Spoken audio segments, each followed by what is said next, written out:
if somebody wants your car, say you got a Mercedes, somebody wants your car, is there any preventative measures that you can take to not get your car stolen? Yeah, and the best way to do it, it's layers. The only overhead a car thief has is getting caught. They don't want to go to jail and they don't want to get beat up. Hmm. So if you make your car, the more difficult it is, I mean, unless you've got something that really, really, really want, like a Rolls Royce or something, I wouldn't have to even steal that. But layers. So, most common cars, Hondas, pickup trucks, the cheapest sometimes is the best option to go. Get a hidden kill switch, wire it up to your starter or the battery, hide it somewhere under the dash, under the seat. Car thief's going to get in the car. He's going to try to start it. He's going to know there's a switch in there, but he's not going to take the time. Mm. It's like they're on the clock. As soon as I've had to steal a couple of cars in the line of duty on cases, and I know one car I got into and I couldn't start it right away. I jumped right out till we figured out it was a stick. And then I got back in it and I pushed the clutch, but it was in the middle of the night and it was a 5 Series BMW. I didn't know.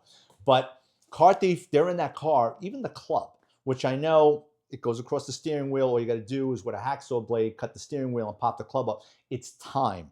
It's an extra tool. So if you put a club in a hidden kill switch or an alarm, you're going to slow them down. It's just they're going to get in and they're going to get out. It's not worth their time. Yeah. So, as a detective, getting back to something you just said, why did you have to steal a car?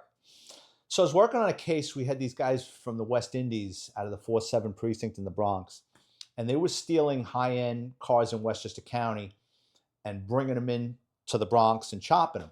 So we did a joint case with Janine Piro's office from the Westchester County District Attorney's Office. And what these guys were doing was they stole a 5 Series. They switched the plate on it to match another 5 Series. Then they put a business card in the window so you couldn't read the VIN number. And then they would go out at night with gloves and drive around Westchester County and steal cars. And if they ever got chased, 5 Series is going to outrun most cars. It handles better.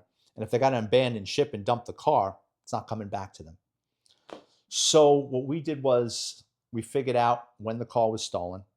I went to BMW, got a key cut. And what we did was late at night, I got dropped off on the block. I open the car. I get in. I go to start it. It's not starting. 3-4 times it's not starting. I get out. We go back. What happened? And I'll never forget it. A detective goes, "Is it a stick?" And I said, "I didn't even think." Get back in the car because it's dark and you're nervous wreck. And it's parked in front of this guy. It's parked in front of a guy's house, which I could tell you later on is now in jail for the rest of his life because he tried to kill a cop. Like he was deported as a result of that case. Got deported, I think, to Jamaica, slipped back into the United States, and then was trying to steal a car in a Westchester County dealership a couple of years ago. A cop rolled up on him and he tried to kill the cop. But anyway, it's parked in front of that guy's house, and I knew he had a violent past. And the last thing in the world I want is this guy to come down and blow my head off. They drop me off again. I get in the car, feel the clutch, start the car up. I pull out. We had another detective on standby with another car, take the spot. Because the last thing in the world you want to do is you come back with the car an hour later and the spot's taken and now the car's up the block. The guy's not stupid. He's going to know somebody moved the car. Took it over to Highway 1 in the Bronx where we had our Taru guys, the tech people. They took the dash apart. They hardwired, I mean, this is 20 years ago. Nowadays, they could just probably slap something on. They hardwired a listening device that we could hear with the conversation in the car, and they put a tracking device in it. So now we could just follow them with a laptop as opposed to doing surveillance at night, follow them all over the place, and then you get burned.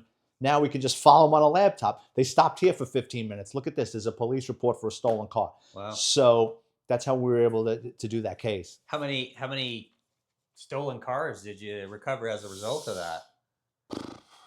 I don't think we recovered many intact. Yeah. A handful, but probably these guys were that once we jumped on board, probably 15 or 20 stolen cars. But I mean, it must have been a big enough. I'm assuming you didn't do that a whole bunch. It must have been a big enough case that you're like, hey, we need to put a tracker in there and figure out what these guys are doing.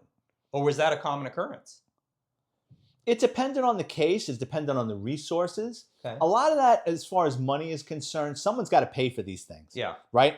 So we did another case one time. We were buying Mercedes-Benz for $5,000 a pop. Yeah. The money's got to come from somewhere. So, and it's like anything else with federal money. Mm-hmm. Whoever's kicking in the money is calling the shots. right? So if a district attorney's office like Westchester had money and would go up on wiretaps like that, we pretty much played their song. Yeah. If they wanted to go on multiple wiretaps and keep this thing going, then you just keep it going. If someone is just interested in taking one or two guys off the playing field and that's it, then that's it.